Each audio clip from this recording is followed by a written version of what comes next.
ఈ ప్రభు బల్ల ఆరాధనకు కూడి వచ్చిన పరిశుద్ధులైన మీ అందరికీ నా హృదయపూర్వకమైన వందనాలండి. అందరికీ వందనాలు, దేవునికి స్తోత్రాలు. ప్రభు ఈ దినము నుండి మీకు తోడై ఉండి మీ కుటుంబాలన్నిటినీ ఆశీర్వదించునుగాక. ఆమెన్.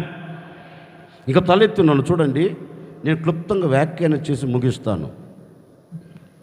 దేవుని పేరు పెట్టబడిన ఇశ్రాయేలీయులు, యూదా ప్రజలు శత్రువుల దేశాలలో చిక్కుబడిపోయారు. ఈ ప్రజలందరూ ఏ విధంగా ఆ దేశంలో బ్రతుకుతున్నారు అంటే, ఎవరిని పలకరించినా,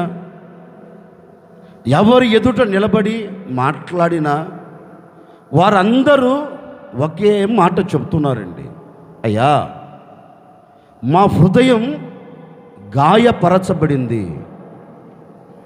మా హృదయములో ఒక వేదన మిగిలిపోయింది, మా హృదయం మొత్తం చల్ల చెదురైపోయింది. లేక ఈ శత్రువుల దేశంలో మేము ఉన్నాము కనుక శత్రువులందరూ మమ్మల్ని గాయపరుస్తూ వస్తున్నారు, అంతరంగంగా గాయపరుస్తున్నారు, శరీరం మీద గాయాలను కలగచేస్తున్నారు. హృదయంలో గాయం, శరీరము మీద గాయం, అరికాలు మొదలుకొని నడినెత్తి వరకు మమ్మల్ని ఎక్కడ పరీక్షించినా, ఎక్కడ మమ్మల్ని పరిశోధించినా మా నిన్ను వెళ్ళ గాయాలే కానీ మా శరీరం బాగుపడినట్లుగా, మా శరీరం ఆరోగ్యకరంగా ఉండినట్లుగా మా బ్రతుకుల్లో మా కంటికి కనబడట్లేదయ్యా అని ఎవరిని అడిగినా వారు చెప్తారండి. ఏం చేద్దాం? ఎన్ని గాయాలు కలిగినా, ఎంత గాయము వారు అనుభవిస్తున్నా ఉదయం అయ్యేలోపు పనికి వెళ్ళవలసిందే కదండి. అట్లాగే హృదయము పగిలిన, శరీరం గాయపరచబడుతున్నా ఈ ప్రజలందరూ పొట్టకూటి కోసం అడుగులు వేసి బానిసత్వం బ్రతుకులో ఆ దాసం అనే కాడి కింద చెక్కబడి వారు చేయిస్తున్న వెట్టి పనులను వీరు చేస్తూ జీవిత మనుగడ కొనసాగించుకుంటున్న ఆ దినాలలో ఒకరోజు దేవుడు దైవ సేవకుడికి ప్రత్యక్షమై ఆ దైవ సేవకుడితో సూటిగా మాట్లాడుతూ ఉన్నాడండి. ఎందుకని అంటే, యాకోబు సంతతి అని పిలువబడుతున్న ఇశ్రాయేలీయులు, యూదా ప్రజలకు కలిగిన గాయమును ఆయన చూచాడు, కలిగిన వేదన ఆయన చూచాడు. ఆయన చూచి దైవ సేవకుడికి ప్రత్యక్షమై ఇప్పుడు ఈ దైవ సేవకుడితో దేవుడు మాట్లాడుతూ ఉన్నాడు. దైవజనుడా, ఏ ప్రజల మధ్య నీవు నిలిచి ఉన్నావో, ఏ ప్రజల మధ్య నా వాక్కును ప్రకటించేదానికి నడుము కట్టి నిలిచి ఉన్నావో, ఆ ప్రజలకి నేను నీతో ఏ మాట అయితే చెబుతున్నానో, దేవునికి స్తోత్రం, హల్లెలూయా, నేను ఏ మాట అయితే నీతో చెబుతున్నానో ఆ ప్రజల యొద్దకు వెళ్ళి ఆ ప్రజలతో నువ్వు చెప్పాలి.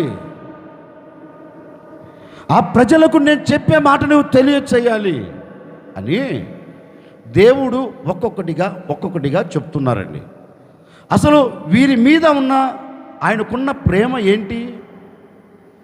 వీరి మీద ఆయనకు జాలి అవసరం ఎందుకు అని ఒకవేళ మనము ఆయన అడిగితే ఆయన నోట వచ్చే సమాధానం ఒకటే: వీరు నా స్వరూపం ముందు చేయబడిన నా పోలిక.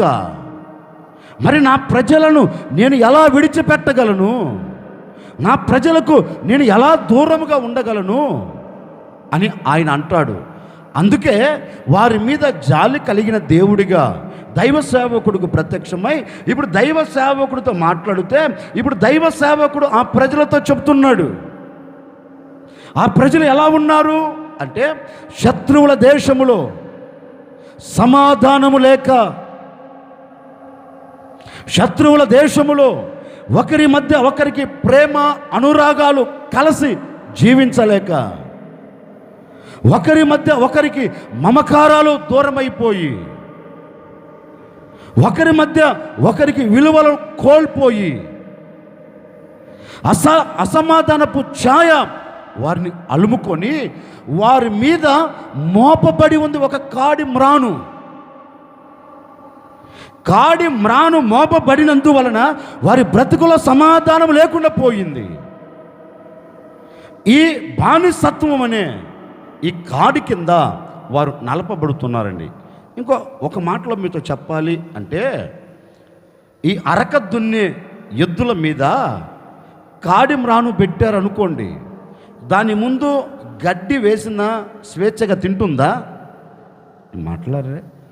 ఎద్దా నీ ముందు గడ్డేసాను కదా, కొంచెం తినకపోయావా అంటే ఆ ఎద్దంటది, ఏమండి యజమానుడా, నా మెడ మీద ఏం పెట్టావు? మాట్లాడండి. నా మెడ మీద ఏమి మోపావు? కాడి మ్రాను మోపావు. మరి ఈ కాడి మ్రాను మోపితే నేను ఆహారం ఎలా స్వేచ్ఛగా తినగలను? నేను సమాధానకరంగా ఎలా ఈ ఆహారాన్ని భుజించగలను? నా మీద మోపబడిన కాడి మ్రాను తీసివేస్తే నేను ప్రశాంతకరంగా నీవు నా ముందు ఉంచిన ఆహారాన్ని నేను తినగలనయ్యా అంటది. అట్లాగే దేవుని పేరు పెట్టబడిన ఇశ్రాయేలీయులు, దేవుని పేరు పెట్టబడిన యూదా ప్రజలు, వారి మీద ఒక కాడి మ్రాను మోపబడినందువలన వారి కుటుంబాలలో, వారి వ్యక్తిగత జీవితాలలో సమాధానము కరువైపోయింది. ఎవరిని పలకరించిన అసమాధానపు ఛాయే, ఎవరు ఎదుటి నిలబడి మాట్లాడుతున్న అసమాధానకరమైన బ్రతుకే ఆ విధంగా కొనసాగించబడుతున్న వారిని చూచి దేవాతి దేవుడు ఒక చక్కని మాట అంటున్నారు. చూడు, ఈ ప్రజల మీద కాడి మ్రాను మోపారు శత్రువులు. మోపిన తర్వాత ఏం చేస్తున్నారు? చిత్రవదన చేస్తున్నారు, వారిని గాయపరుస్తున్నారు, వారి హృదయంలో గాయాన్ని రేపుతున్నారు. వారి బ్రతుకు మొత్తం గాయాలమయమై, వారి బ్రతుకు గాయపరచబడి, ఈ అసమాధానపు ఛాయలు కలిగి, బ్రతుకు మీద విరక్తి కలిగి వారు చాలా ఇబ్బందులు పడుతున్నారు. వాటన్నిటిని నేను చూస్తున్నాను, వాటన్నిటిని నేను గమనిస్తున్నాను. నిజమేనండి, ఇశ్రాయేలీయులు, యూదా ప్రజలు అందరూ పగలంతా శత్రువుల చేత కొట్టించుకుంటున్నారు. నా కోణంలో చెప్తున్నాను. ఇప్పుడు అరక దున్నేటప్పుడు ఆ ఎద్దును అరకతోలు యజమానుడు కొడతాడా లేకపోతే కొట్టడా? ఏమ్మా, ముద్దు పెట్టుకుంటాడా? ఏమ్మా, కాదు కాదు కాదు. అది సరిగా దున్నకపోతే, అడుగు ముందుకు వేయకపోతే ఏం చేస్తాడు? ఎంత ముళ్ళు కర్ర ఉంటుంది చేతిలో, ఆ కర్రకు చివరి ఏం పెడతాడు? ముళ్ళు. ఏ ముళ్ళు? ఏంటి? తీగ, ఇనప తీగ ఉంటుంది, అది బాగా సూదిగా చేసి దానికి కుచ్చుతాడు. ఇది గిన కొంచెం అటు ఇటు కదిలిందనుకో వెనక పొడుస్తాడు దాన్ని. కాకపోతే చూడండి, ఆ ఎద్దులకు ఈ తొడ దగ్గర మొత్తం గాయాలే, రక్తం కారిపోతుంటుంది. అంతటితో ఊరుకుంటాడా? అదిగిన అటు ఇటు పోయిందనుకో వేసి బాదుతాడు. ఈపు మొత్తం వాత పడిపోయి ఉంటుందండి ఎద్దలకి. ఎందుకని అది దున్నట్లేదని కొట్టాడు. వీరి బ్రతుకు కూడా అట్లాగా మలచబడిపోయింది. పగలంతా వీరిని గాయపరుస్తున్నారు. ఒక ఎద్దును కొట్టినట్లుగా, ఒక ఎద్దును చిత్రవదన చేసినట్లుగా యూదా ప్రజలను, ఇశ్రాయేలును చిత్రవదన చేస్తున్నారు శత్రువులు. దీని వలన వారికి కలిగిందేంటి? గాయం. ఇంటికి వస్తున్నారండి. ఇంటికి వచ్చి ఆ రాత్రి అంతా గాయాలకు పూయవలసినన్ని పూసుకుంటున్నారు. ఎందుకు? మరల రేపు వాడు పొడుస్తాడు, మరల వాడు రేపు కొడతాడు. అందుకని ఏదో ఈ రాత్రికి కొంచెం ఒక ప్రశాంతత కలుగున్నట్లుగా ఏదో వారు ఇంటికి వచ్చి ఏయో పూయవలసినవి పూసుకున్నారు. మరల ఉదయాన్నే లేస్తున్నారు. లేచి అసలు గాయాలు మానుతున్నాయా లేదా అని చూసుకుంటున్నారండి. ఎక్కడ చూసినా గాయాలే కలుగుతున్నాయి, కంటికి కనబడుతున్నాయి, ఇంకా రక్తము కారుతూనే ఉంది. నేను చెప్పట్లేదండి, లేఖనములో రాయబడిన చరిత్ర వివరిస్తున్నాను. వారిని అధికారులు మొదలుకొని నడినెత్తి వరకు ఎక్కడ చూచిన గాయాలట. యెషయా గ్రంథకర్త అంటాడు, అరికాలు మొదలుకొని నడినెత్తి వరకు వీరిని ఎక్కడ పరీక్షించిన పరిశోధించిన గాయాలు పచ్చి పుల్లంటండి. ఎవరి యాకోబు సంతతివి, ఇశ్రాయేలు వారివి. ఎక్కడ చూచిన గాయాలు. ఉదయాన్నే లేస్తున్నారు, లేచి అందరూ పరీక్షించుకుంటున్నారు. చేతికి తగిలిన గాయం కనపడుతుంది, కాలికి తగిలిన గాయం కనపడుతుంది, వీపుకు తగిలిన గాయం అద్దం పెడితే ఏంటి కనపడుతుంది. మరి హృదయమునకు తగిలిన గాయం ఏంటండి?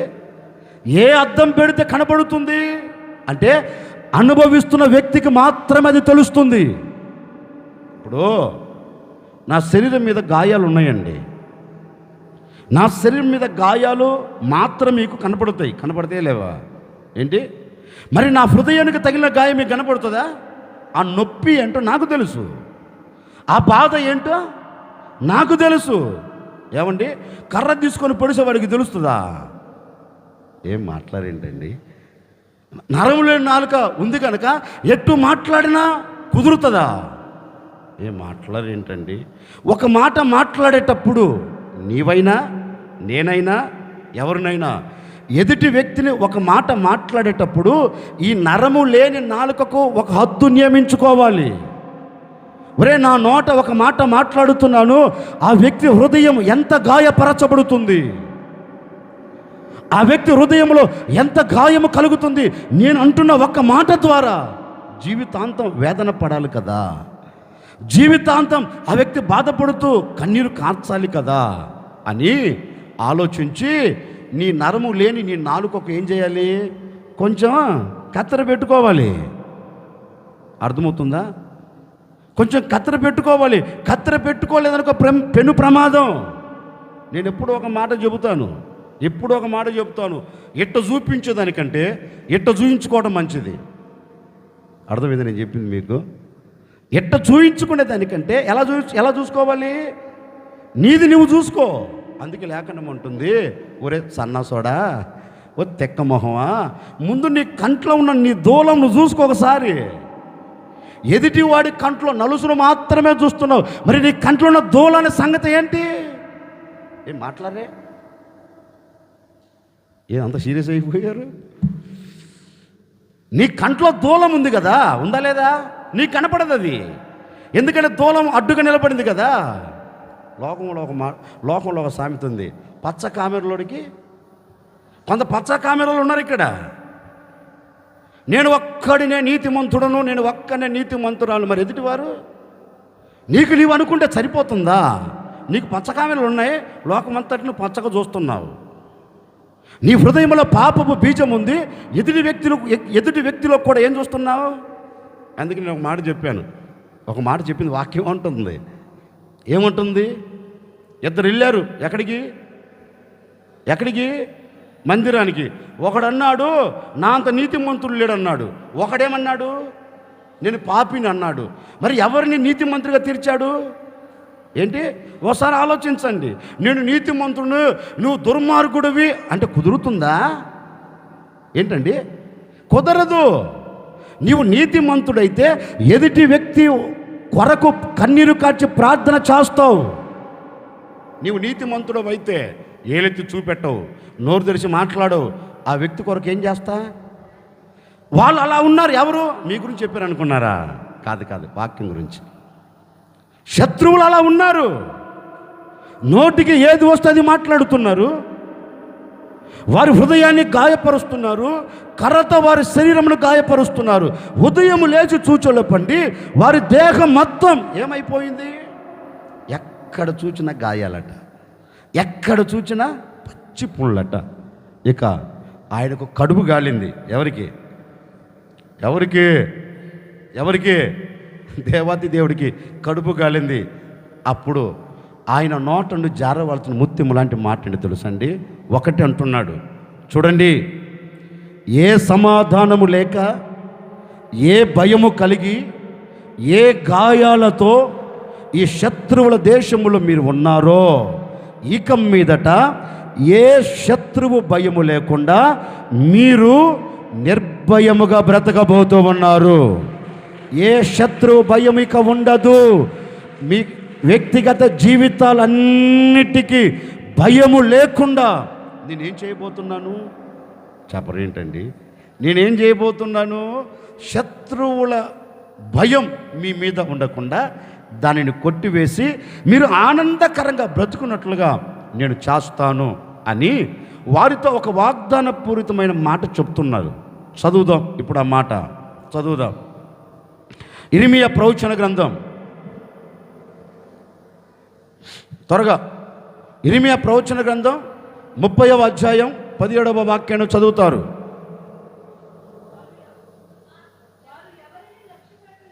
గట్టిగా చదువక్క.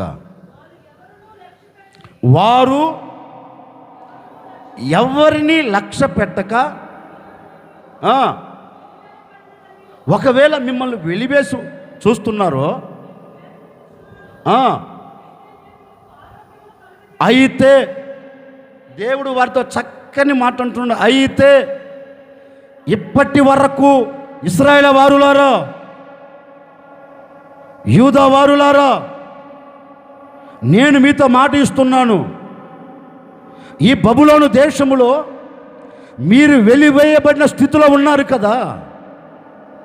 ఈ బబులోను దేశములో మీరు చిత్రవదన చేయబడుతున్నారు కదా. ఈ బబులోను దేశములో శత్రువుల ద్వారా మీ శరీరం గాయపరచబడుతూ వచ్చింది కదా. ఈ బబులోను దేశములో శత్రువుల ద్వారా మీ అంతరంగం గాయపరచబడుతూ వచ్చింది కదా. నేను మీతో మాట ఇస్తున్నాను.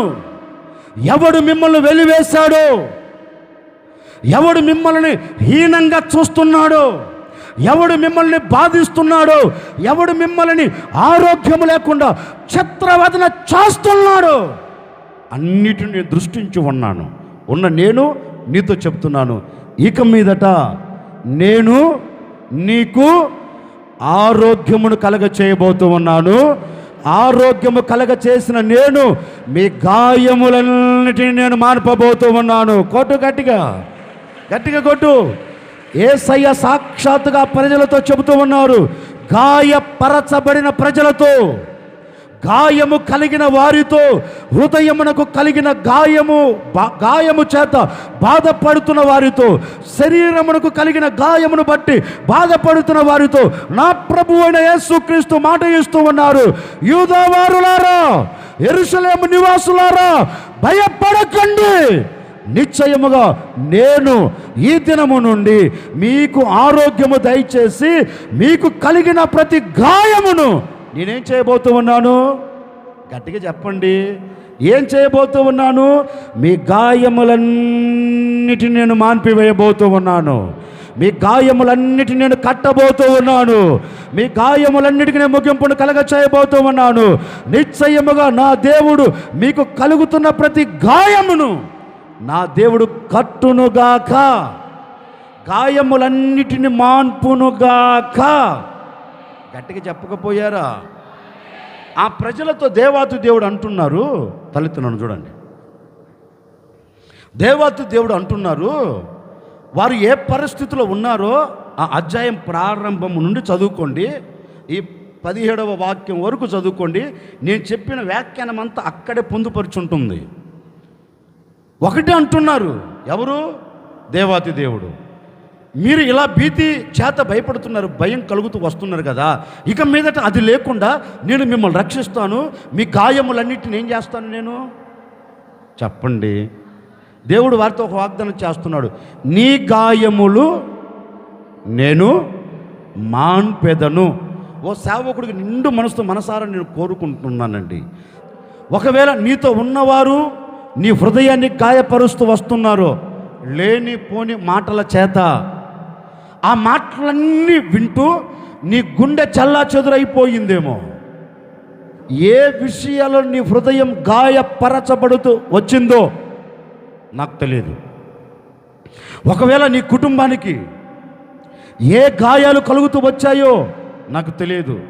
ఈ ఆరాధనలో మీకు కలిగిన ప్రతి గాయములన్నిటినీ కట్టబోతూ ఉన్నారు, మాన్పబోతూ ఉన్నారు. మీ గాయములన్నిటికీ నా దేవుడు ముగింపును కలగ చేయబోతూ ఉన్నాడు. మీకు కలిగిన గాయం నా దేవుడు మాన్పబోతూ ఉన్నారు. ఇప్పుడే ఏ గాయం నీ హృదయంలో లేకుండా, ఏ గాయం నీ శరీరమునకు తగలకుండా ప్రతి గాయమును నా దేవుడు కట్టునుగాక. ప్రతి గాయమును నా దేవుడు కట్టి నీ హృదయమునకు, నీ శరీరమునకు నా దేవుడు నీకు ఆరోగ్యమును దయచేయునుగాక. కొంచెం గట్టిగా చెప్పకపోయారా? ఒకతను యెరూషలేములో ఉన్నాడు. సరే, యెరూషలేములో ఉండినవాడు యెరూషలేములో ఉండాలి కదా. ఏం మాట్లాడారు ఏంటండి? ఎక్కడ ఉండాలి? యెరూషలేము అంటే ఏంటి మాట్లాడండి. ఒక ఉన్నతమైన స్థితి. ఏంటిది? యెరూషలేము అంటే ఒక ఉన్నతమైన అనుభవం. ఈ వ్యక్తి ఎక్కడ ఉన్నాడు? శ్రేష్టమైన అనుభవంలోనే ఉన్నాడు. శ్రేష్టమైన దీవెన దొరుకుతున్న చోటే ఉన్నాడు. కానీ కొంచెం అతని మనసు మారింది. యెరూషలేములో ఉండవలసిన వాడు యెరూషలేములో లేడు. తిన్నగా యెరూషలేములో నుండి యెరికోను చూచాడు. అంటే ఏ స్థితిలో నుండి? ఉన్నతమైన స్థితిలో నుండి చాలా నీచమైన, లేకపోతే చాలా హీన స్థితి, ఆ స్థితిని చూచాడు. చూచి ఈ యెరూషలేములో ఉంటే ఏముంటుంది? ఏంటండి, నువ్వు అలా ఉండాలి, నువ్వు ఇలా నడవాలి, నీ పద్ధతులు ఇలా ఉండాలని బోధిస్తారు. ఎక్కడ? యెరూషలేములో. ఈ మాట ఇతనికి నచ్చదు. ఎవరికి? ఏం మాట్లాడండి? ఇతనికి నచ్చదు. ఇతనికి నచ్చకపోగా అందరు ఇలాగనే ఉన్నారా అనే ఒక ఆలోచన. ఒరే, అందరి గురించి నీకెందుకు? నువ్వు ఉన్నది ఎక్కడా? శ్రేష్టమైన ఉపదేశములు కదా. మరి నీకు కావాల్సింది ఏంటి? శ్రేష్టమైన ఉపదేశం కదా. వాళ్ళ గురించి వీళ్ళ గురించి నీకు అవసరం లేదు కదా. నాకు అన్నీ కావాలండి. నువ్వు మాట చెప్పనా? అన్నీ కావాలి అనుకున్నవాడు ఎవడు తెలుసా? ఆ రోడ్డు మీద ఒకడు వెళ్తాడు, మాసిపోయిన బట్టలు వేసుకొని, ఏంటండి, చింపిన జుట్టు వేసుకొని, చినిగిపోయిన ప్యాంట్ వేసుకొని, ఒక గోతం భుజం మీద వేసుకొని, కనపడిందల్లా ఎరుకుంటూ పోతుంటాడు. ఎవడాడు? అన్నీ కావాలి అనుకున్నవాడు పిచ్చోడు. ఆ ఇంటి విషయాలు, ఈ ఇంటి విషయాలు, ఆ సంఘం విషయాలు, ఈ సంఘ విషయాలన్నీ కావాలనుకున్నది ఎవడు? జ్ఞానము కలిగిన వాడు ఎవడు అనుకోడు. జ్ఞానము కలిగిన ఒకటే ఆలోచిస్తాడు, నా కుటుంబాన్ని నేను ఎలా కట్టుకోవాలి. పిచ్చోడు అనుకో, నాకు అన్ని విషయాలు కావాలయ్యా. అందుకే దైవసేవకుడు ఒక పాట రాశాడు. ఏం పాట? ఆ ఇంటి సంగతులన్నీ ఈ ఇంటికి మోసేవమ్మ, పొరుగింటి విషయాలన్నీ చాటింపు వేసేవమ్మ, అక్కడి మాటలు ఇక్కడ చెప్పి మంచిని చెడుగా తిప్పి రెచ్చగొట్టే పనులే మానయ్యా ఓ అన్నయ్యా, రెచ్చగొట్టే పనులే మానక్క ఓ అక్కయ్యో. ఏంటి మాట్లాడరేంటి? మాట్లాడరే అంటే ఆ విషయాలు, ఈ విషయాలు అన్నీ ఎవరు పిచ్చోళ్ళు ఎత్తుకుంటారు.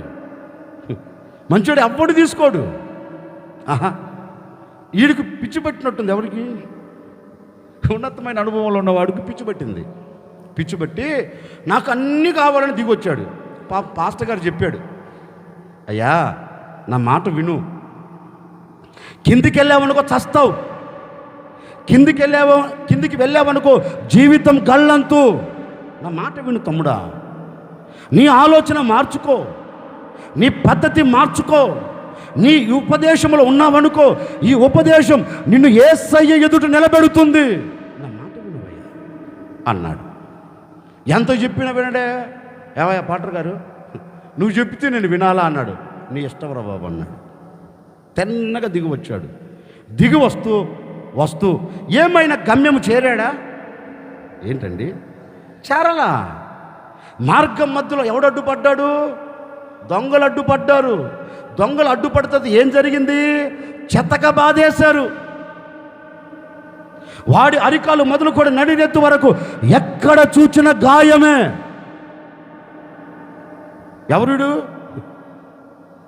ఏంటి? నేను నీతిమంతుణ్ణి అనుకున్నాడు ఆడు. ఎదుటి వ్యక్తి పాపాత్మురాలు అనుకున్నాడే ఆడు. అర్థమైందా? మాటికి ఏలుడు చూపిస్తున్నాడే ఆడు. ఇప్పుడు ఎవరి చేత చిక్కబడ్డాడు? ఏంటి? దొంగల చేత చిక్కబడి ఊతగా బాధేశారు దొంగలు. ఊరుకుంటారా? ఊరుకోరమ్మా. చేతగా బాధేశారు. ఎక్కడ చూసినా గాయాలే. ఇక మూలుగుతూ కూర్చున్నాడు. మిగిలింది ఏంటి? అడిగి కొర ప్రాణం అంట. ఇక చివరిగా ఎప్పుడు పోద్దో తెలియదు ఆ ప్రాణం పోయేదానికి కొట్టి మిట్లాడుతున్నారు. దేని మీద పెడతారు చివరి సమయంలో? వెంటిలేటరేనా? అయ్యా ఆ స్థితిలోనికి వచ్చాడు. ఇప్పుడు కొర ప్రాణంతో కొట్టిమిట్లాడుతున్నాడు. ఈ కొర ప్రాణంతో కొట్టిమిట్లాడుతూ అతని మనసులో ఒక ఆలోచన కలిగింది. అయ్యో, నేను ఎదుటి వ్యక్తిని గూర్చి ఇలా మాట్లాడినందుకే కదా నేను కొట్టబడింది. ఎదుటి వ్యక్తి మీద నేను నేరారోపణ చేసినందువలనే కదా నేను కొట్టబడింది, గాయపరచబడింది. వీటన్నిటికీ కారణం నా అవిధేయత. ఇప్పుడు నేనంటాను, కొట్టబడిన తర్వాత, గాయాలు కలిగిన తర్వాత ఎందుకు వచ్చానురా అనుకుంటే కుదురుతుందా? ఏంటండి మాట్లాడేంటి?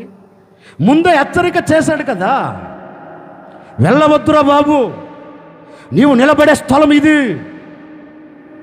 నేను పరలోకానికి తీసుకొని వెళ్ళగలిగిన స్థానం ఇది, నీకు సరైన ఉపదేశం దొరికే స్థలం ఇది. నీకు రకరకాలుగా వినపడవచ్చు, రకరకాలుగా కనపడవచ్చు.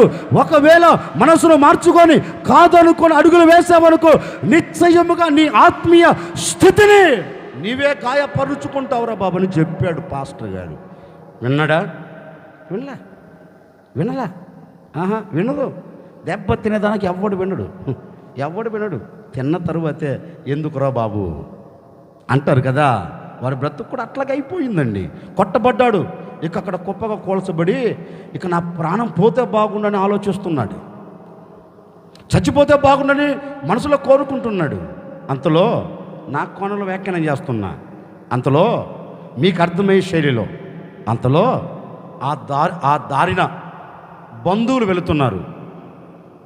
ఏ దారిన? ఏంటి అంటే లేవీయులు యాజకులు వెళ్ళారు. మన కోణంలో మనకు అర్థమయ్యే శైలిలో చెప్తున్నాను నేను. బంధువులు వెళ్ళారు, చూశారు, వీడికి ఇంతే పట్టాలి అన్నాడు. నేననే మాట, ఎంత కఠినాత్ముడైనా చావు బ్రతుకుల మధ్యలో వచ్చి ఒరే ఎందుకు ఈ స్థితి కలిగిందని ఏదో ఒకటి చేస్తారు కదా. బంధువులు వచ్చారు, చూశారు, నీ సావు నువ్వు ఎంతరా చావు అని చూడనట్టుగా పోయారు. బంధువుల తర్వాత ఇప్పుడు ఎవరు వచ్చారు? రక్త సంబంధికులు వచ్చారు. బంధువులు వేరు, రక్త సంబంధికులు వేరు. మరి ఇద్దరిని ఒక ఘాటిని కట్టేయకండి. రక్త సంబంధికులు వేరు. ఆ మార్గం కూడా రక్త సంబంధికులు వచ్చారండి. వాడు పడి ఉన్నాడు అక్కడ. సరే, వాడు ఏదో తప్పు చేశాడు, ఏదో ఆ శిక్ష అనుభవిస్తున్నాడు. అప్పుడు ఏం చేయాలి? ఏంటి? బంధువులే ఏం చేయాలి? వాడిని హత్తుకోవాలి, వాడిని ఎత్తుకొని తీసుకొని హాస్పిటల్లో జాయిన్ చేయాలి, వాడి బాగోగులు చూడాలి. నాకెందుకులే ఈ కర్మ అని వదిలేశారు. రక్త సంబంధికులు వచ్చారు. ఒకవేళ వీడి దగ్గరికి వెళ్ళి మనం పలకరించామనుకో మన జోబి మొత్తం కాలవుద్ది. మనకెందుకు రా సామె, ఆడు సావాడు చస్తాడు మనకెందుకు అని రక్త సంబంధికులు కూడా విడిచిపెట్టారు. ఒకసారి ఆలోచించండి, ఆ పరిస్థితుల్లో అక్కడ నిలబడి బంధువులు వస్తున్న సంగతిని చూచాడు, రక్త సంబంధికులు వస్తున్న సంగతిని చూచాడు. ఇప్పుడు చూచిన వాడు ఎవడు పట్టించుకోకుండా వెళితే అతని మనసులో వేదన ఎంత ఉంటుంది? అయ్యో, ఒకప్పుడు నా భుజం మీద చెయ్యి వేసిన వారే. ఎందుకు భుజం మీద చెయ్యి వేశారాళ్ళు అంటే, అప్పుడు నీ చేతులు ఏముంది? ఆస్తి ఉంది, అంత డబ్బు ఉంది, అంత పలుకుబడి ఉంది. ఇప్పుడు అన్నీ కోల్పోయి నిస్సాయ స్థితిలో పడిపోయావు కదా. ఇప్పుడు నా అనుకున్న ఏ ఒక్కరు నీ చెంతకు రాబోరు. ఓ మాట చెప్తున్నా వినండి, నీకు ధనము కలిగినప్పుడే నీ బంధువులు నిన్ను పలకరిస్తారు. నీకు ఐశ్వర్యం కలిగినప్పుడే నీ బంధువులు నీతో మాట్లాడుతారు. నీవు ఏదో అంతో ఇంతో సంపాదించి కూడబెట్టి నీ రక్త సంబంధికులకు ఇస్తేనే వారు నీ మీద ప్రేమను చూపెడతారు. ఒక్కసారి అవి ఆపివేసి చూడండి, అప్పటి వరకు ప్రేమగా పలకరించిన బంధువులే, అప్పటి వరకు ప్రేమగా నీ ఇంటికి వస్తూ వెళుతున్న నీ రక్త సంబంధికులే నీకు దూరం అయిపోతారు. కారణం, నీవు ఏది వారికి ఇవ్వట్లా, లేకపోతే నీ ఇంట్లో వారికి కావాల్సినది లేదు. అందుకు అందరూ దూరం అవుతారు. ఏబుని గురించి అదే కాదండి, అన్నీ ఉన్నప్పుడు అందరూ ఉన్నారు, అన్నీ కోల్పోయిన తర్వాత అందరూ అతనికి దూరం అయ్యారు. మానవుని నైజం, చేతిలో డబ్బున్నప్పుడు పలకరించే వ్యక్తి కంటికి కనబడుతాడు. శరీరంలో ఆరోగ్యం ఉన్నప్పుడు అడుగులు వేసడానికి ఇష్టపడుతాడు. ఆరోగ్యం కోల్పోయిన తర్వాత, ఐశ్వర్యం గొప్పగా కూల్చబడిన తర్వాత ఏ ఒక్కడు నీ బాధలలో నీకు తోడుగా నిలబడడు. నీ కన్నీళ్ళ మధ్యలో ఏ ఒక్కడు నిన్ను పలకరించడు. నీ వేదనల మధ్యలో నేను ఉన్నానని ఏ ఒక్కడు ఆదరణతో కూడిన మాట మీతో మాట్లాడడు. అది మానవుని నైజం. అతనికి కలిగినది కూడా అదేనండి. అదే అక్కడ చేరి ఇక ఏడుస్తున్నాడు. ఏంటా నా జీవితం, ఏంటా నా బ్రతుకు అని ఏడుస్తున్నారు. అంతలో ఆ మార్గమున ఎవరు వెళుతున్నారు? మన కొనలో చెప్తున్నాను వినండి, ఎవరు వెళుతున్నారు? ఆ మార్గమున కట్టుకున్న భర్త వెళుతున్నాడు. లేకపోతే ఆ మార్గమున కట్టుకున్న భార్య వెళుతుంది. కట్టుకున్న భార్య చూసి సన్నాసి మొగందన సావు అంటాడా? ఏం మాట్లాడేంటండి? భర్త భార్య ఏ పరిస్థితుల్లో ఉన్నా భార్య మీద భర్త ఏం చేస్తాడు?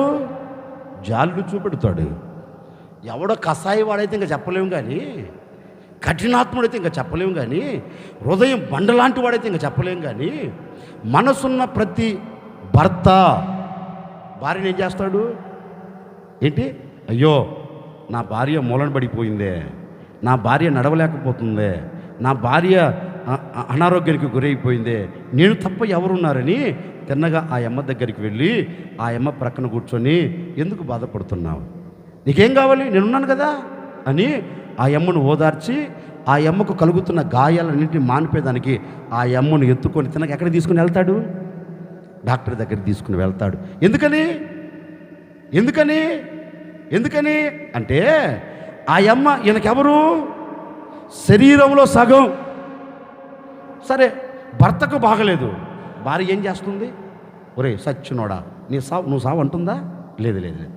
అలాంటి వ్యక్తి అయితే భార్య కాదు. ఇంకా మీరే ఎవరో ఊహించుకోండి. భర్తకు బాగలేనప్పుడు భార్య ఏం చేస్తుంది? హక్కున చేరి, ఏమండి నువ్వే కదా మాకు దిక్కు, నీవు తప్ప మాకెవరున్నారు, నీవు ఇలాంటి పరిస్థితి నీకు కలిగితే నేను నా పిల్లలు ఏమైపోవాలి? లేదులే తగ్గిపోద్దులే అంటే భార్య బలవంతం చేసి ఎక్కడ తీసుకుని వెళ్తుంది? హాస్పిటల్కి తీసుకుని వెళ్తుంది. ఎవరు? భర్త అయినా భార్య అయినా కదా, జాలిపడి. అట్లాగే ఆడు అక్కడ పడి ఉంటే లేవీడు వెళ్ళాడు, చూసి చూడనట్టు వెళ్ళాడు. యాజకుడు వెళ్ళాడు, చూసి చూడనట్టుగా వెళ్ళాడు. ఆ మార్గం ఎవరు వచ్చారు? మంచి సమరయుడు ఆ మార్గం వచ్చాడు. ఆ సమరుడు ఎవరో తెలుసా? మన ప్రభువు అయిన యేసు క్రీస్తు ఆ మార్గంలో అతని యొద్దకు వచ్చి చూచి, రే యెరూషలేములో ఉండకుండా నువ్వు వచ్చావు సన్నాసోడా, రే సేవకుడు చెప్తే సేవకుడు మాటను కాదనుకుని నువ్వు దిగి వచ్చావు, నీకు ఇంతే జరగాలి, నీ సావు నువ్వు సావని వెళ్ళిపోయాడండి. వెళ్ళిపోయాడా? ఆయన ఎవరి కోసం వచ్చాడు? ఆయన ఆ మార్గం గుండా వెళ్తా అక్కడ పడి ఉన్నవాడిని చూశాడు. ఎవరు? మంచి సమరుడు చూసి తిన్నగా వాడి యొద్దకు వెళ్ళాడండి. ఇక అడుగు ముందుకేలా వేశాడా? తిన్నగా వాడి యొద్దకు వెళ్ళి వాడి మీద జాలిపడి, వాడి మీద దయను చూపెట్టి, వాడి మీద కనికరాన్ని చూపెట్టి తిన్నగా వాడి ప్రక్కన కూర్చొని వానికి కలిగిన ప్రతి గాయమును, మంచి సమరుడు ఏం చేస్తున్నాడు చెప్పండి? ఇంకా గాయపరచట్లేదు, ఇంకా గాయాన్ని పెంచట్లేదు.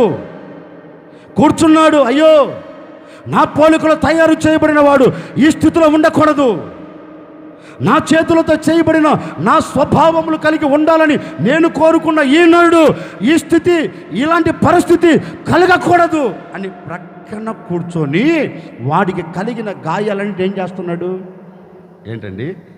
ఒక మన భాషలో చెప్తున్నాను, ఒక కాటన్ క్లాత్ తీసుకొని వేడి నీళ్ళు తీసుకొని గాయాలన్నిటిని ఏం చేస్తున్నాడు?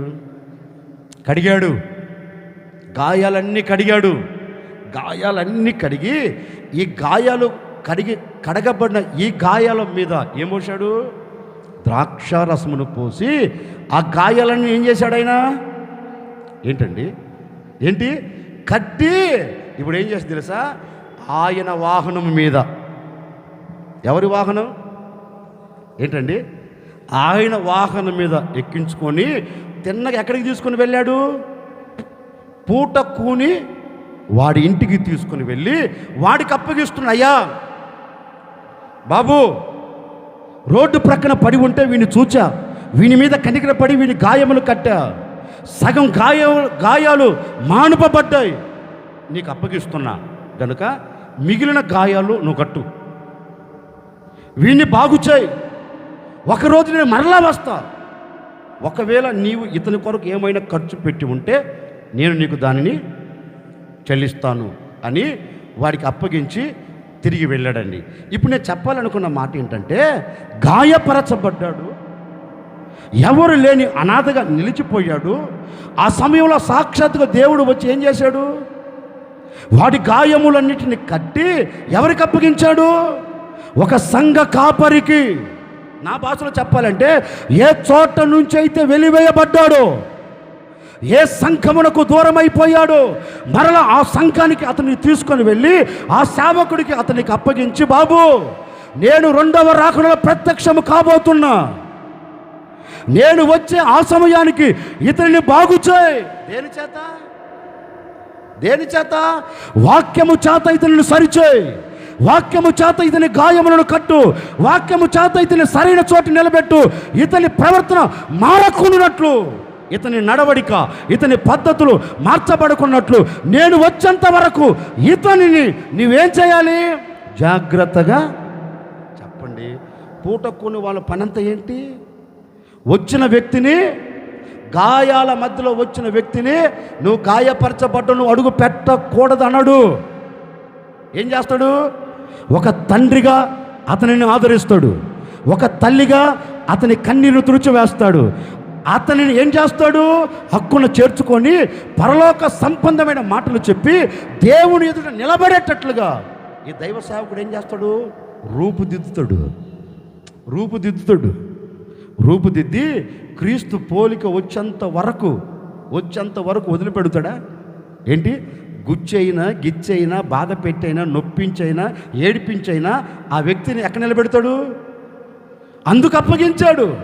దేవుడు ఎలా అంటున్నాడు? అయ్యో, ఆ వ్యక్తి గాయపరచబడ్డాడు కదా, ఇప్పుడు అతని గాయమును చూచి నేను దాటిపోకూడదు. ఏం చేయాలి? నేను అతని గాయమును కట్టాలని అతని యొద్దకు వచ్చి పడి ఉన్న చోట అడుగుపెట్టి అతని గాయములన్నిటిని కట్టాడు.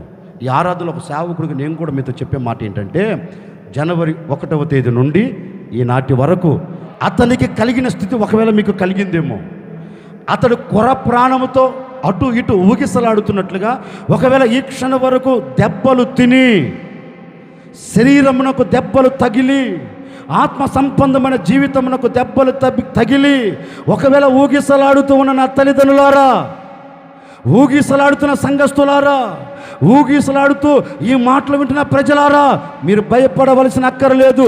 మీకు కలిగిన గాయమును నా ప్రభు చూచాడు. మీరు కొట్టబడిన గాయమును చూచాడు.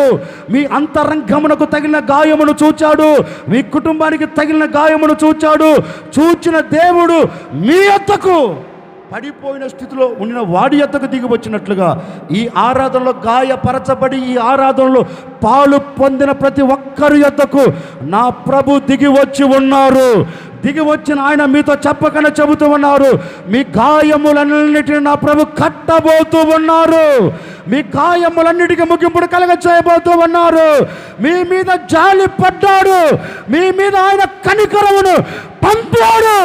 ఆయన కనికరమును పంపి ఒక్కొక్కరి గాయములన్నిటినీ ఆయన కట్టి మీ గాయములన్నిటికీ ముగింపును కలగ చేయబోతూ ఉన్నాడు. ఇక గాయం అనే మాట నీ ఇంటిలో లేకుండా, నీ హృదయంలో లేకుండా, నీ హృదయం తెప్పరిల్లబడినట్లుగాను, నీ హృదయం పరవశించినట్లుగాను, నీ హృదయం గంతులు వేయినట్లుగాను ఈ జూన్ మాసమంతా నా ప్రభు అద్భుతం చేయబోతూ ఉన్నాడు.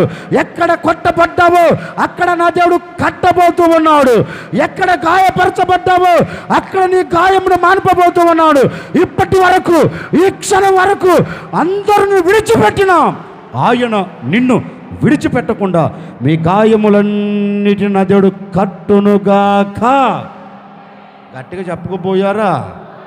మీ గాయములన్నిటిని కట్టి మీరు ఆరోగ్యవంతులుగా, ఆరోగ్యవంతురాలుగా నా దేవుడు సమాజంలో మిమ్మల్ందరినీ విలువగా నిలబెట్టునుగాక.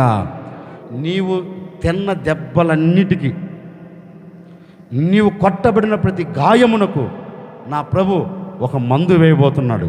ఏ మందు చెప్పరేంటండి? ఏ మందు? ఆయనే ఎక్కడికి? నీ దగ్గరికి వచ్చి ప్రేమ అనే మందు. ఏ మందు చెప్పరేంటండి? ఏ మందు? ఏ మందు? ప్రేమ అనే మందు నీ గాయములు వేసి నిన్ను ప్రేమించి ఆయన వాహనం మీద ఎక్కించుకొని నీ గాయములు మానిపేదానికి వెళ్ళవలసిన చోటకి నిన్ను తీసుకొని వెళ్ళబోతూ ఉన్నాడు. మనసారా కోరుకుంటున్నానండి, మనసారా కోరుకుంటున్నాను, ఈ గాయాలన్నిటి నా దేవుడు మాన్పునుగాక. గట్టిగా చెప్పండి ఒకసారి. పక్కన వాళ్ళని చూసి ఒక మాట చెప్పండి. నీ గాయములు దేవుడు మాన్పబోతూ ఉన్నాడు. తిట్టుకో. మీరు కోరుకున్నట్లే మీ గాయములన్నిటి నా దేవుడు మాన్పునుగాక. మొదటి మాట, ఆయన దేనిని మానుపుతాడు? ఒక క్వశ్చన్ మార్క్. నీ గాయములు మానిపెదను అన్నాడు. ఇప్పుడు మనం వేసుకోవలసిన ఒక క్వశ్చన్ ఏంటంటే, ఆయన దేనిని మాన్పుతాడు? చదవండి. ఇర్మియా ప్రవచన గ్రంథం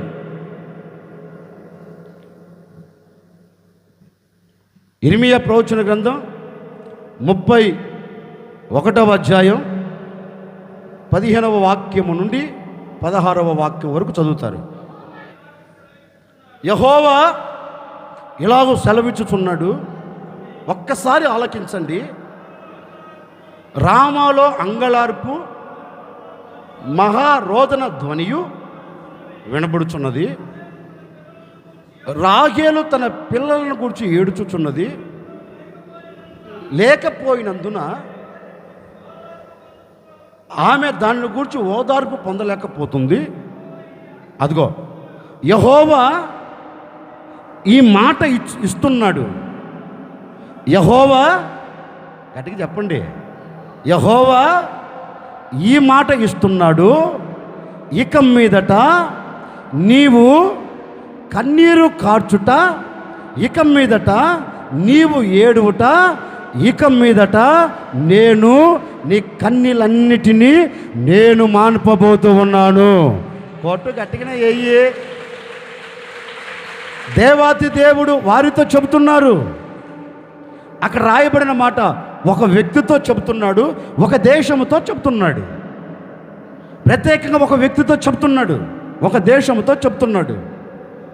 ఆ వ్యక్తితో ఏమని చెప్తున్నారంటే, అమ్మా ఇప్పటి వరకు రోధించావు కదా, ఇప్పటి వరకు కన్నీరు కారుస్తూ వచ్చావు కదా, ఇప్పటి వరకు నీ రోదన నేను విన్నా, ఇప్పటి వరకు నీవు కారుస్తున్న కన్నీరు నేను చూచా. ఇప్పుడు చూచిన నేను నీతో మాట ఇస్తున్నా, విను. యెహోవానైనా నేనే ఆజ్ఞ ఇస్తున్నాను, యెహోవానైనా నేనే మాట ఇస్తున్నాను, జాగ్రత్తగా విను అంటే ఆ అమ్మ ఏడిచేది కూడా ఏడుపు ఆపేసి హృదయం నిండా దుఃఖంతో ఆయన మాట ఆలకించడం ప్రారంభించిందండి. ఇప్పుడు దేవుడు అంటున్నాడు, ఏడుస్తున్నావు కదా రాహేలు? అవునయ్యా ఏడుస్తున్నానయ్యా. అంటే రాహేలుతో ఎలా మాట్లాడుతున్నానో మీతో చక్కగా చెప్తున్నా. రాహేలు అక్కడ కూర్చొని ఏడుస్తుంది. ఆ ఏడుపుని ఎవరు విన్నారు? ఆయన విన్నాడు. ఆ కన్నీని ఎవరు చూశారు? ఆయన చూశాడు. అమ్మ దేవుడి సన్నిధిలోకి వచ్చి గుండెలో బాదుకుని రోధిస్తుంది, అయ్యా ఎవరు నన్ను అర్థం చేసుకోవట్లేదు, ఎవరు నా కన్నీరు తుడిచివేయట్లేదు, మరి ఈ బాధను తట్టుకోలేకపోతున్నాను, ఈ వేదనను తట్టుకోలేకపోతున్నాను, నా హృదయం పగిలిపోతుంది. ఒక ప్రక్క అవమానం సమీపిస్తుంది, ఈ అవమానాన్ని నేను మొయ్యలేకపోతూ ఉన్నాను, ఈ అవమానం ద్వారా నా గుండె మొక్క చక్కలైపోతూ ఉంది, ఏం చెయ్యను మరి అని ఆ అమ్మ దేవుని సన్నిధిలోనికి రోధిస్తుందంటండి. ఆ రోదన ధ్వని ఎవరు విన్నారు? దేవుడు విని ఆ అమ్మతో ఒకటి అంటున్నాడు. తిన్నగా దిగొచ్చాడు ఎవరి దగ్గరికి? ఆ అమ్మ దగ్గరికి దిగొచ్చి, రాహేలు ఎందుకు తిక్కమొహం, ఎందుకు నువ్వు బాధపడుతున్నా? ఏం చేస్తామయ్యా, నా బాధ ఇది. ఒక పక్క పెళ్ళి కాకపోతే పెళ్ళి కాలేదో అని ఒక నింద, సరే పెళ్ళి అయిపోయింది దేవుని దేవులు అనుకుంటే పిల్లలు పుట్టలేదో అని ఒక నింద, ఏదని పడాలి బాబు, నేను నా వల్ల కావట్లేదు, చచ్చిపోదాం అనుకుంటున్నా నేను. తెక్కమొహం ఎందుకు తాత తెక్కమొహమా, సావుగాకు నువ్వు సావకూడదు, నా మాట విను. ఏ మాట అయ్యా, పెళ్ళి ఇన్ని సంవత్సరాలు అయింది, గర్భఫలమే లేదు, ఏం మాట్లాడుతున్నావు? ఎలా నిందలు పడాలి నేను? ఎలా ఇవి అనుభవించాలి? ఎలా భరించాలి? నేను మనిషిని కదా, దేవుణ్ణి కాదు కదా, నేను భరించలేకపోతున్నాను, ఇదే ఈరోజు నాకు లాస్ట్ అని దేవునితో అన్నదండి. అప్పుడు దేవుడు అంటాడు, తెక్కమొహ నువ్వు ఎందుకు అంత కంగారు పడుతున్నావు? నేను లేనా నీకు? ఇదిగో ఉరుకో అంటే ఒక మనిషి ఎలా మాట్లాడుతున్నాడు, దేవుడు ఆమెతో అలా మాట్లాడుతున్నాడు. ఉరుకో ఏంటండి, ఎప్పుడు మీకు అనుభూతి కలగలా అమ్మా? కలగలా? ఎప్పుడు మీ ఆయన పక్కన కూర్చుని ఓదార్చలా ఏంటి? ఆ అమ్మతో అంటున్నాడు దేవుడు. ఉరక తిక్కమొహం ఎందుకు బాధపడుతున్నా? నేను లేను, ఎందుకు బాధపడుతున్నా? లేదయ్యా పక్కింటాం ఇలా అంటుందయ్యా. ఆ మాట నువ్వు ఎందుకు పడుచుకుని తిక్కమొహం? నేను లేను నీక? ఎదురింటాడు ఆడు మామూలుడు కదయ్యా, ఆడు ఇలా మోపుతున్నాడయ్యా. తిక్కమొహం ఆడి మాట నువ్వు ఎందుకు ఇంటావు? సన్నసి ముఖం నా మాట నేనేనా? ఎందుకు కన్నీరు కాస్తున్నావు? ఎందుకు కన్నీరు కారుస్తున్నావు? ఎందుకు రోధిస్తున్నావు? అయ్యా నా బాధ లేవయ్యా అంటే దేవుడు ఒకే మాట అంటున్నాడు, ఇక మీదట ఇప్పటి వరకు ఏ నిందల చేత, ఏ అవమానాల చేత నీవు కొట్టబడ్డావో, నెట్టబడ్డావో, వాటిని భరించలేక కన్నీరు కారుస్తున్నావో, ఇక మీదట నేను నీతో మాట ఇస్తున్నా. ఎవరు? యాకోబు రాహేలుతో మాట ఇవ్వాల సాక్షాత్తుగా ప్రభువే చెప్తున్నాడు, రాహేలు ఇప్పటి వరకు ఏడ్చినది చాలు, ఇప్పటి వరకు రోధించినది చాలు, ఇప్పటి వరకు నీకు కలుగుతున్న అవమానమును బట్టి, నీకు కలుగుతున్న నిందలను బట్టి, నిన్ను వెంటాడుతున్న పరిస్థితులను బట్టి ఇప్పటి వరకు రోధించినది ఇక చాలు. ఇదిగో ఈ దినము నుండి ఏడవక ఊరుకొనుము, నీ కన్నీళ్ళన్నిటి నేను మాన్పబోతూ ఉన్నాను. ఒక్కటే ఆమెతో ఆదరణతో కూడిన మాట ఇస్తున్నాడు దేవుడు. రాహేలు ఇక మీదట నీ కంట కన్నీరు చూడవు, ఇక మీదట నీ కంట కన్నీరు లేకుండా నేను దానిని మాన్పివేయబోతూ ఉన్నాను అని ఆమె కంట కన్నీరు రాకుండా దేవుడు ఏం చేశాడు? మాన్పివేశాడు. ఇప్పుడు ఆమె మీద మోపం నింద ఏమైంది? కొట్టివేయబడింది. ఇప్పుడు ఆమె హృదయం ఏమైంది? తెప్పరిల్లబడి ఆనందంతో సంతోషంతో గంతులు వేయగలిగింది. దేవుడు అంటారు, ఒకవేళ నింద అనే గాయం నీకు కలిగి కన్నీరు కారుస్తున్నావా? అవమానం అనే గాయం నీకు కలిగి కన్నీరు కారుస్తున్నావు రాహేలు, ఆ కన్నీళ్ళంతటి నేను మాన్పివేసి నీ గాయములను కట్టి నీ ఇంటిలో నేనేం చేయబోతూ ఉన్నాను? సంతోషాన్ని ఇవ్వబోతూ ఉన్నాను. నీ ఇంట్లో నేనేం చేయబోతున్నాను? మేలును కలగ చేయబోతూ ఉన్నాను. రాబోతున్న దినాలలో నీకు మేలు కలగబోతూ ఉంది. రాబోతున్న దినాల్లో నువ్వు మేలును చూడబోతూ ఉన్నావు. ఈనాటి వరకు ఏడ్చిన రాగేలు, ఈనాటి వరకు రోధించిన రాగేలు, ఇక మీదట నువ్వు మేలును చూడబోతూ ఉన్నావు. నీ కన్నీలు నేను మాన్పివేయబోతూ ఉన్నాను. నీవు, నీ కుటుంబం, నీకు కలిగిన సమస్తమును మేలును చూచున్నట్లుగా నేను అద్భుతం చేయబోతున్నాను అని ఆమె కన్నీటిని మాన్పివేసి ఆమె బ్రతుకుల్లో దేవుడు మేలు చేశాడంటండి. ఈ ఆరాధనలో ఒక సేవకుడికి నేను కూడా మీతో చెప్పే మాట ఏంటంటే, ఏ అవమానము అనే గాయం నీకు తగులుతూ వచ్చిందో నాకు తెలియదండి. ఏ నింద అనే గాయం నిన్ను కొడుతూ వచ్చిందో, మాటి మాటికి సూటిపోటి మాటల ద్వారా నీ గుండెకు గాయం చేస్తూ వచ్చారు. ఆ గాయాన్ని తలంచినప్పుడల్లా, ఆ మాటను నువ్వు విన్నప్పుడల్లా నీ గుండె నీరైపోయి, సొమ్మసిల్లి సొక్కిపోయి, ఏమి చేయాలో అర్థం కాక ఒకవేళ అంధకారంలోకి దిగజార్చబడి ఒక్కడివే గొప్పగా కోల్చబడి కన్నీరు కారుస్తున్నావేమో.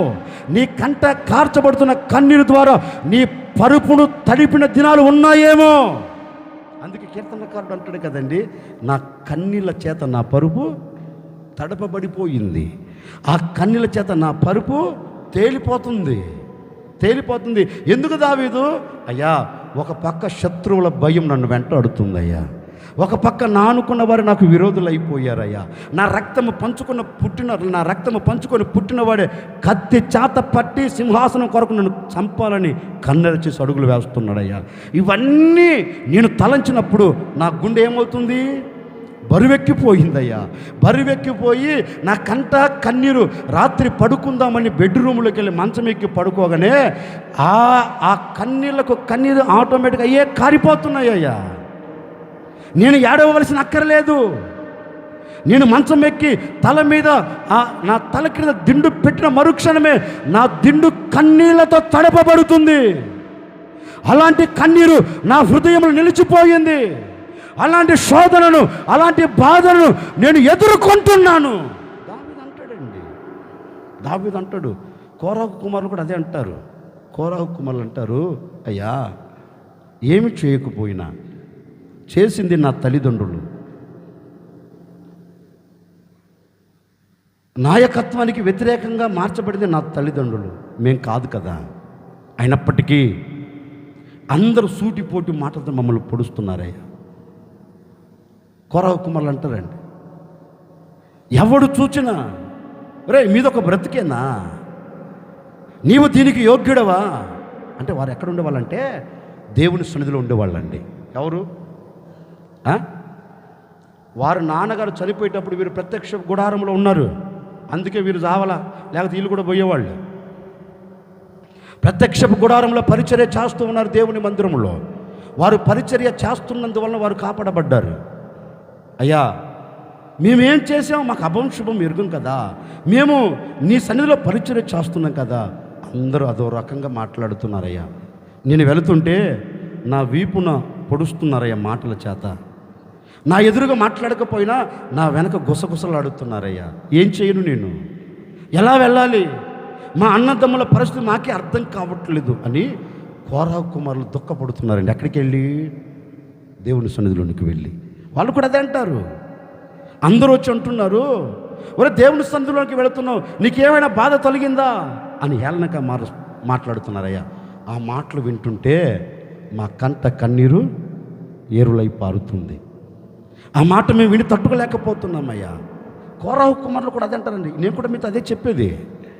ఈనాటి వరకు ఒకవేళ నీ ముంగిటి నిలబడి నీతో మాట్లాడకపోయినా నీ వెనక పొడుస్తున్నాడా?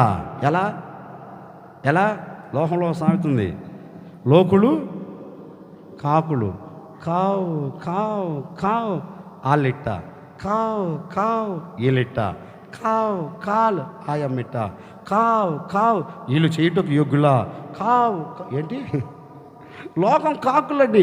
ఈ లోకంలో కాకుల గురించి మనం పట్టించుకున్నాం అనుకో, మన మనుగడ ముందుకు కొనసాగించబడదు. నేను అనే మాట ఏంటి తెలుసా? నేను అనే మాట ఏంది? లోకంలో సామెతే, పండున్న చెట్టుకి ఏం పడతాయి ఏంటి? పళ్ళుని చెట్టుకి ఎవడు రాలేడు. నువ్వు దేవునికి ఎప్పుడు సమీపంగా ఉంటావో, ఎప్పుడు దేవునికి సమీపంగా మార్చబడతావో అప్పుడే నీకు శ్రమ దినాలు ప్రారంభించబడతాయి. అప్పుడు అనుకోవాలి, నేను నా దేవునికి సమీపంగా వెళ్ళబోతూ ఉన్నాను. అప్పుడు నీ నోట నీ మనసులో రావాలి. ఈ మాటలన్నీ వస్తున్నాయంటే నువ్వెవరివి? ఒక మాట చెప్పనా, ముక్కుకు పెట్టినది, చెవుకు పెట్టినది, మెళ్ళలో వేసుకుని తుప్పు పడుతుంది. పడుతుందా లేదా? పడుతుంది. దాన్ని తీసుకుని ఎవరికి ఇస్తావు? కంసాలి వాడికి ఇస్తావు, బంగారు కొట్టోడికి ఇస్తావు. వాడు తీసుకొని బాగా చూసి బ్రహ్మాండంగా పెట్టుకోమంటాడా? లేదు. తీసుకుని మూట కట్టి నిప్పులో పడేస్తాడు. తెలుసా? నిప్పులో పడేస్తాడు. అప్పుడు నిప్పులో పడేసేటప్పుడు ఈ బంగారు అనుకోవాలి, నాకు ఇప్పుడు మబ్బు పట్టింది, నాకు ముష్టి పట్టింది, మట్టి పట్టింది, ముక్కులో ఉన్న సీవుడంతా దీనికి పట్టింది గనుక దీనికి పట్టిన తుప్పు పోవాలని ఈ కంసాల వాడు ఏం చేస్తున్నాడు?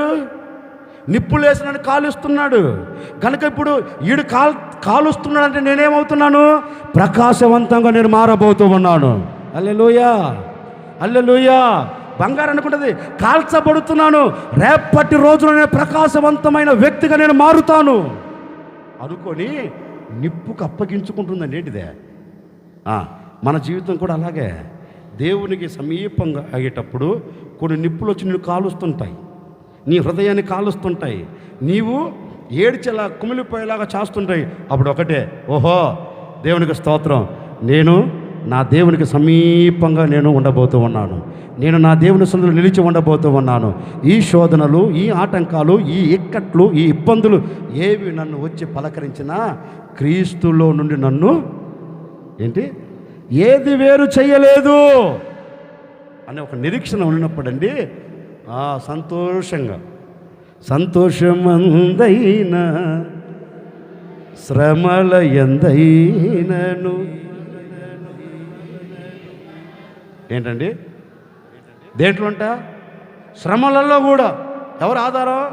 అది చేసుకుంటే చాలు, ఇక మనం కదలం. ఇప్పుడు నేను కూడా ఒక సేవకుడు చెప్తున్నా, వినండి. కోరహు కుమారులకు కలిగినట్లుగా, రాహేలుకు కలిగినట్లుగా, దావీదుకు కలిగినట్లుగా ఒకవేళ ఏ పరిస్థితులను బట్టి అవమానం కలిగి మీరు కన్నీరు కారుస్తున్నారు నాకు తెలియదండి. నిండు మనతో ఒక సేవకుడికి మనసారా కోరుకొని మిమ్మల్ని ఆశీర్వదిస్తున్నాను. మీ కన్నీళ్ళన్నిటిని నా దేవుడు మాన్పివేయబోతూ ఉన్నారు. మీ కన్నీళ్ళన్నిటికీ ముగింపును కలగ చేయబోతూ ఉన్నాడు. మీ కన్నీళ్లను మానిపి ఈ మాసంలో నా దేవుడు మీకు మేలు చేయబోతూ ఉన్నారు. కన్నీరు చూచిన నా తల్లిదండ్రులారా, 5 మాసాలు వేదన పడిన నా తల్లిదండ్రులారా, 5 మాసాలు ఆపదల మధ్యలో, ఆటంకాల మధ్యలో, ఆవేదన మధ్యలో, అవమానాల మధ్యలో కుమిలిపోయిన సంఘస్థులారా, భయపడకండి. నా ప్రభు ఈ దినమున మీతో మాట ఇస్తూ ఉన్నారు. ఈ దినము నుండి నా ప్రభువు మీ కన్నీళ్ళన్నిటినీ మానిపివేయబోతూ ఉన్నారు. మీ రోదన కొట్టివేయబోతూ ఉన్నాడు. మీ వేదనకు ముగింపును కలగ చేయబోతూ ఉన్నాడు. మీ కన్నీళ్లను మాన్పి మీ కుటుంబాల పట్ల ఈ దినము నుండి మేలు మాత్రమే చేయునుగాక, మేలు మాత్రమే జరిగించునుగాక. హల్లెలూయా. ఆయన దేనిని మాన్పుతాడు? మన కన్నీరును మాన్పి మనకేం చేస్తాడు? మేలును చేస్తాడు. ఈ మాసంలో నేను కూడా కోరుకుంటున్నాను, మీ కన్నీళ్ళన్నిటిని మాన్పి నా ప్రభు మీకు మేలు చేయునుగాక. గట్టిగా చెప్పండి, హల్లెలూయా. 1, మన కన్నీరును మాన్పి ఏం చేస్తాడు? ఆయన మనకు మేలు చేస్తాడు. 2వ మాట, హోషేయ ప్రవచన గ్రంథం 2వ అధ్యాయం 18వ వాక్యం చదవనయ్యా. ఆ దినమున నేను నా జనుల పక్షమున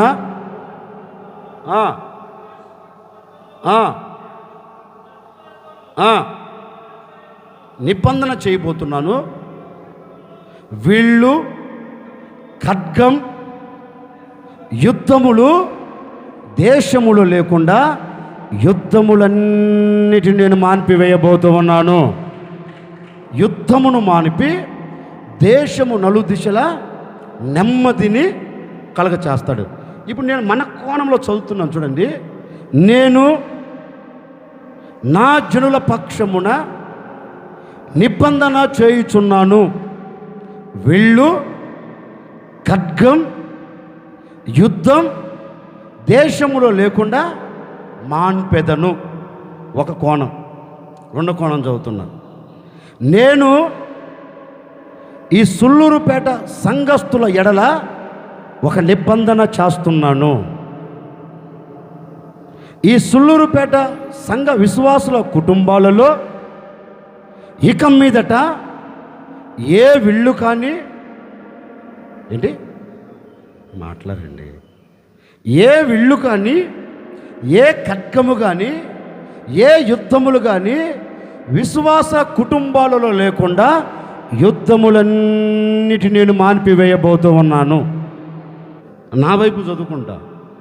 నా దేవుడు నా పక్షమున ఒక నిబంధన చేయుచున్నాడు.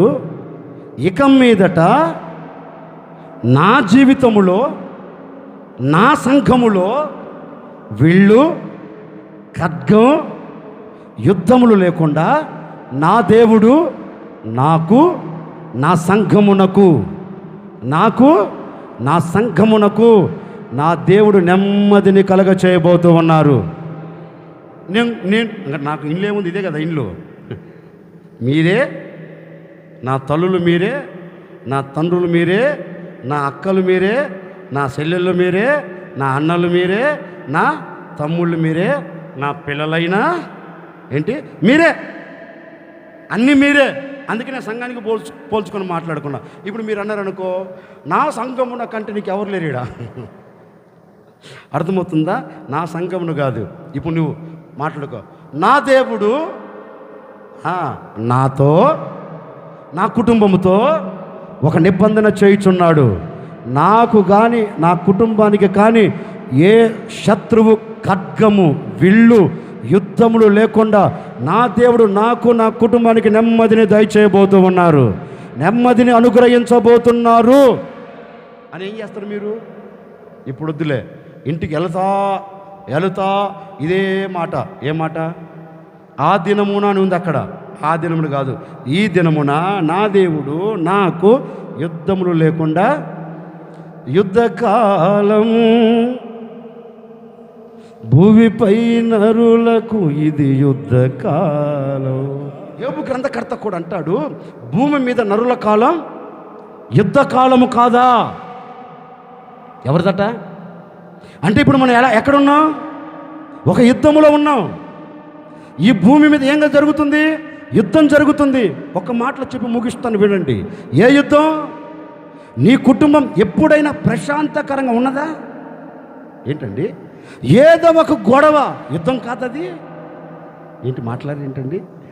భార్య భర్త మధ్యలో యుద్ధం, పిల్లల తల్లిదండ్రుల మధ్యలో యుద్ధం, ఏదో ఒక యుద్ధం నీ కుటుంబంలో ఈనాటి వరకు జరుగుతూనే ఉంది. నీ కుటుంబం ఏనాడు కూడా ప్రశాంతవంతంగా బ్రతుకుతూ లేదు. ఈ సంవత్సరం ప్రారంభం నుండి ఈనాటి వరకు ఏదో ఒక యుద్ధం నిన్ను ఏలుబడి చేస్తుంది, ఏదో ఒక యుద్ధం నిన్ను కృంగదీస్తుంది, ఏదో ఒక యుద్ధం నిన్ను కన్నీల మధ్యలోనికి తీసుకుని వెళుతుంది, ఏదో ఒక యుద్ధం నీ బ్రతుకుల ప్రశాంతత లేకుండా చేస్తుంది. ఏదో ఒక యుద్ధం నీ కుటుంబం నిలబడి గొప్పగా కూల్చిపడవేస్తుంది నిన్ను. ఆ యుద్ధాన్ని చూసి తట్టుకోలేక, ఆ పరిస్థితులను చూసి తట్టుకోలేక గుండె బరువెక్కి మనోవేదన కలిగిన వాడవై, మనోవేదన కలిగిన దానవై ఏమి చేయాలో అర్థం కాక ఇక ఈ యుద్ధమునకు ముగింపు కలగదా? ఈ యుద్ధం ఇక జరుగుతూనే ఉంటుందా? నాకు, నా భర్తకు, నాకు, నా పిల్లలకు ఇక సమాధానం కలగదా? నెమ్మది కలగదా? ఇలాగనే సాగి వెళ్ళాలా అని ఆలోచనతో ఒకవేళ ఈనాటి వరకు కూర్చున్నారేమో నాకు తెలియదండి. ఓ సేవకుడిగా మంచి మనస్ఫూర్తిగా నా దేవుడు మీతో చెప్పమన్నాడు కనుక నేను మీతో చెప్తున్నానండి. ఇదిగో రాసి పెట్టుకోనండి, లేఖనం చెప్పినట్లుగా మీరు రాసుకోండి. నా ప్రభు మీకు మాట ఇస్తున్నాడు, నా ప్రభు మీతోనే చెబుతూ ఉన్నారు. ఈ దినము నుండి మీ కుటుంబాలలో యుద్ధ వాతావరణము లేకుండా, యుద్ధాలు మీ కుటుంబంలో నిలిచి ఉండకుండా యుద్ధములన్నిటిని నా దేవుడు ఆపివేయబోతూ ఉన్నారు, యుద్ధములన్నిటిని మాన్పివేయబోతూ ఉన్నారు. ఇక మీ కుటుంబాలు స్వర్గసీమలుగా ఉండబోతూ ఉన్నాయి, ఆనందానికి నాంది పలకబోతూ ఉన్నాయి. ఒకరి మధ్య ఒకరికి కలుగుతున్న యుద్ధమును నా ప్రభువే ఆపివేయబోతూ ఉన్నాడు, నా ప్రభువే దాన్ని మాన్పివేయబోతూ ఉన్నాడు. ఇక మీదట మీ బ్రతుకుల్లో యుద్ధ వాతావరణము లేకుండా నా దేవుడు నెమ్మదిని కలుగ చేయునుగాక. ఈరోజు కోరుకోనండి అయ్యా, ఈరోజు మనసారా ప్రభువుని అడగండి, అయ్యా ఇప్పటి వరకే యుద్ధ వాతావరణం చూస్తున్నానయ్యా, ఇక నా కుటుంబంలో యుద్ధం అనే మాట కంటికి కనపడకూడదు. ఒకసారి నీవు నా మీద కనికరపడి కటాక్షించి నా ఇంట్లో వస్తున్న యుద్ధములన్నీ ఆపివేయి అని నువ్వు అడగండి. నిశ్చయముగా ప్రభువే చెప్తున్నాడు, నా జనుల పక్షమున నేను, చెప్పండి, ఇదిగో ఆయన జనులు ఎవరు? ఆయన రక్తంతో కడగబడిన మీరందరూ ఎవరు? ఆయన సొత్తు అయిన ప్రజలు.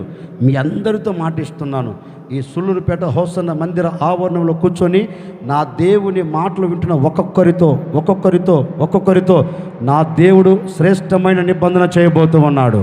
ఆ నిబంధన ఏ నిబంధన అంటే, మీకు కలుగుతున్న యుద్ధములన్నిటిని ఆయన మానిపివేయబోతూ ఉన్నాడు.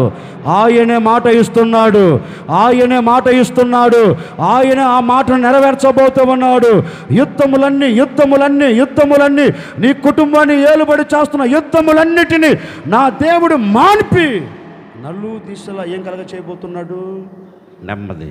అందుకే లేఖనములు కూడా ఓ చక్కని మాట రాయబడిందండి. ఆస యూదా ప్రజలందరితో మాట అన్నాడు.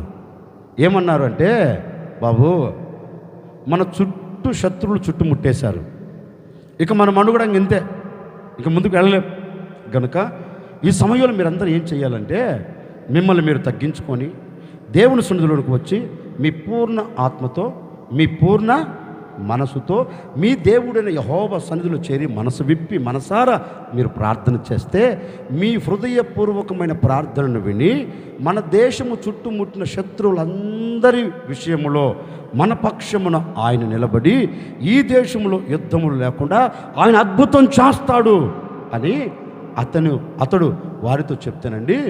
అందరూ దేవుని సన్నిధిలోనికి వెళ్ళి చేరి ప్రార్థన చేస్తున్నారు. ఇప్పుడు ప్రార్థన చేస్తుంటే అక్కడ ఒక సంభవం జరిగింది. దినవృత్తాంతాల 2వ గ్రంథం 15వ అధ్యాయం 15వ వాక్యం. అమ్మా ఆగాగు అక్క నాకు వెనకడు సహకరిస్తుంది. గట్టి చదవక్క, ఇంకా కొంచెం గట్టిగా చదవకపోయావా?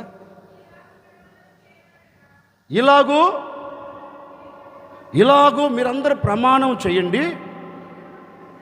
యూదా వారందరూ సంతోషించిరి, వారు పూర్ణ హృదయముతో ప్రమాణం చేసి పూర్ణ మనసుతో ఆయన్ను వెదికి ఉన్నారు గనుక యెహోవా వారికి ప్రత్యక్షమై చుట్టూ ఉన్న దేశస్థులలో యుద్ధములు లేకుండా ఆస పరిపాలన చేస్తున్న యూదా దేశమునకు నెమ్మదిని కలగ చేసను. గట్టిగా కొట్టకపోయారా? గట్టిగా కొట్టు. ఒక్కటే వారందరూ చేరి ఏం చేశారు? ఏంటండి? ఒక ప్రమాణం చేశాడు. రాజు వారితో ప్రమాణం చేయించాడు. రేయ్ తెక్క మొహలరా ప్రమాణం చేయండి. ఏ ప్రమాణం? నేను నా దేశమును ప్రేమించుతున్నాను. అదే చేసింది వాళ్ళు అక్కడ. నా దేశం కొరకు నేను నడుము కట్టుకుంటున్నాను, నా దేశం మీద ఏ శత్రువు రాకుండా పూర్ణ హృదయంతో నా దేవుడిని నేను వెతుకుతున్నాను గనుక నా దేశానికి నెమ్మదిని కలగచ్చిన ఒక ప్రమాణం చేశారు. అలాడ చేశారా లేదా? ప్రమాణం చేశారు. ఇప్పుడు ప్రమాణము చేసిన తర్వాత ఏం జరిగింది? యెహోవా వారి చుట్టూ ఉన్న దేశముల వారి ఎదుట యుద్ధం లేకుండా నెమ్మదిని కలగ చేశాడు కదా. ఇప్పుడు నేను కూడా ఆ రోజు రాజు చెప్పాడు, ఈరోజు ఒక సేవకుడిగా, ఒక తండ్రిగా నేను మీతో చెప్తున్నాను, ఒక సేవకుడిగా మీతో చెప్తున్నాను. ఈరోజు మీరు అందరూ ఒక ప్రమాణం చేసుకోండి. దేని కొరకు? నీ కుటుంబం కొరకు. దేని కొరకు? నీ కుటుంబంలో జరుగుతున్న అలజడి కొరకు, నీ కుటుంబాన్ని చిత్రవదన చేస్తున్న శత్రువుల విషయమై నువ్వేం చేస్తావు? ఒక నిబంధన చేయి, ఒక ప్రమాణం చేయి. అయ్యా ఇంతకాలం పడుతూనే వస్తున్నానయ్యా, ఇక పడలేకపోతున్నా. ఇంతకాలం అనుభవిస్తూ వస్తున్నాను, ఇక అనుభవించలేకపోతున్నా. అయ్యా ఆ రోజు వారు ప్రమాణం చేశారు కదా, నేను కూడా పూర్ణ హృదయంతో పూర్ణ ఆత్మతో నేను ప్రమాణం చేస్తున్నాను. నా కుటుంబానికి నెమ్మదిని ఇవ్వు, నా కుటుంబానికి సమాధానమును ఇవ్వు. ఇక మీదట నాకు, నా భర్తకు, నాకు, నా పిల్లలకు యుద్ధములు లేకుండా నా కుటుంబం ప్రశాంతంగా ఉండాలి అని ఒక నిబంధన ఈరోజు చేసుకోండి. ఆ రోజు యూదా దేశమునకు నలుదిశల నెమ్మదిని కలగచేసినట్లుగా మీరు పూర్ణ హృదయముతో నా దేవునిని వెతకగలిగితే, మీరు పూర్ణ ఆత్మతో నా దేవుని పాదాలు పట్టుకోగలిగితే, మీ కుటుంబాలలో వినపడుతున్న, మీ కుటుంబాలలో కనపడుతున్న యుద్ధములన్నిటిని నా దేవుడు మాన్పబోతూ ఉన్నాడు. మీ కుటుంబాలకు నెమ్మదిని దయచేయబోతూ ఉన్నారు, నెమ్మదిని చూడబోతూ ఉన్నారు, నెమ్మదిని కలగచేయబోతూ ఉన్నారు. ఈ దినము నుండి, ఈ క్షణము నుండి నా ప్రభువు నీతో కూడా రాబోతూ ఉన్నాడు. నీ కుటుంబం అడుగు పెట్టబోతూ ఉన్నాడు. నీ కుటుంబానికి నెమ్మది నెమ్మది నెమ్మది కలుగునుగాక, కలుగునుగాక, కలుగునుగాక. ఏ వ్యక్తి మనసారా ప్రభువుని అడుగుతాడు, ఏ వ్యక్తి మనసారా ప్రభును వేడుకుంటాడు, ఆ కుటుంబంలో ఈ దినము నుండి నా ప్రభు నెమ్మదిని దయచేయబోతూ ఉన్నాడు, నెమ్మదిని అనుగ్రహించబోతూ ఉన్నాడు. ఒకరి మధ్య ఒకరికి నెమ్మదిని అనుగ్రహించబోతూ ఉన్నాడు, నెమ్మదిని కలగచేయబోతూ ఉన్నాడు. యేసు నామములో ఒకరి మధ్య ఒకరికి నెమ్మది కలుగునుగాక. చెప్పు గట్టిగా, గట్టిగా చెప్పు. ఆమేన్. ఈరోజు మీరు దేని నిమిత్తమైతే ప్రభుత్వ నిబంధన చేస్తారో, ప్రమాణం చేస్తారో, ఆ ప్రమాణములన్నీ ఈ దినముండి నా ప్రభు నెరవేర్చబోతూ ఉన్నారు.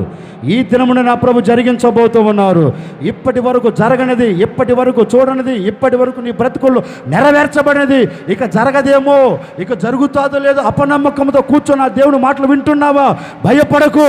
ప్రభుత్వం ఒక ప్రమాణము చేయి, ప్రభుత్వం ఒక నిబంధన చేయి, మనసారా ప్రభును వెతుకు. ఈ దినము నుండి నీ కుటుంబం చుట్టూ నా దేవుడు అగ్ని ప్రాకారముగా నిలిచి ఉండబోతూ ఉన్నాడు. అగ్ని ప్రాకారాన్ని వేయబోతూ ఉన్నాడు. ఏ శత్రువుని తాకకుండా అద్భుతం చేయబోతూ ఉన్నాడు. నీ కుటుంబాన్ని తాకకుండా నా దేవుడు కాపుదలగా నిలిచి ఉండబోతూ ఉన్నాడు. ఇశ్రాయేలీయులను కాపాడే దేవుడు కొనకడు నిద్రపోడనట్లుగా ఈ దినము నుండి ఈ సుల్లూరుపేటలో ఉన్న హోసన్న మందిరములో కూర్చున్న ప్రతి విశ్వాసి కుటుంబం చుట్టూ నా దేవుడు ప్రాకారముగా నిలిచి ఉండబోతూ ఉన్నాడు, ప్రాకారముగా నిలిచి ఉండబోతూ ఉన్నాడు. ఆయన ప్రాకారముగా ఉండబోతూ ఉన్నాడు. ఆయన ప్రాకారముగా నిలబడి ప్రతి కుటుంబానికి నెమ్మదిని కలగచేయునుగాక. ఆమేన్. ఒకటి, దేనిని మాన్పుతాడు? మన కన్నీరును మాన్పి మనకి మేలు చేస్తాడు. రెండు, మన కుటుంబంలో యుద్ధములన్నిటిని మాన్పబోతూ ఉన్నాడు.